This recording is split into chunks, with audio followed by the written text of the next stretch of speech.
Storms are actually two-way things, where there are moments when the rain sounds like an unhappy tune on repeat, and others that we don't even notice that the sun is absent as it pours.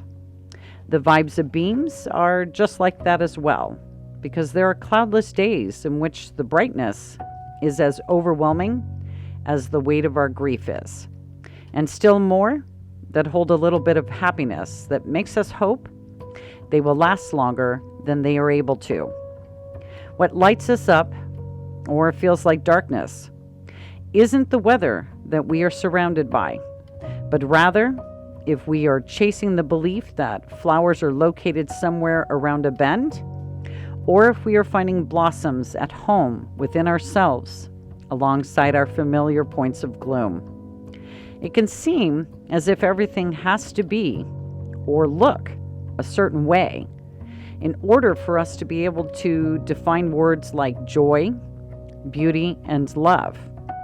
But it's really about how we communicate to ourselves the distance that links our sadness with what makes us smile. A single thought leads to another, and another, and yet another, echoing full messages to us that hold our view. But if we can discover the neutral position between those two polarized ends, it can help us to navigate balancing our tears with our laughter, whether it's dark or sunny.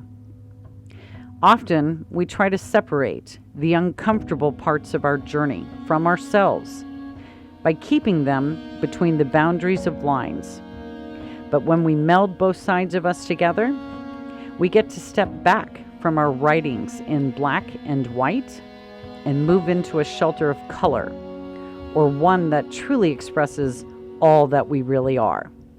By gazing with curiosity in both directions, we can see that the proximity of what we want is far closer than we think it is, and the power of what we don't want is actually considerably less than we have imagined. When the energy of our sorrow once again meets our happiness, as if we are still getting nowhere, the way out is in knowing that the four-letter word known as love is easy when life is, just as sunny days can also be. But when our hearts are in need of a hug, it becomes the action term that reminds us that in our darkness, we are also the light, regardless of the existence of our weeds or a missing sun. Have the best day possible for you. Love always, Hevel.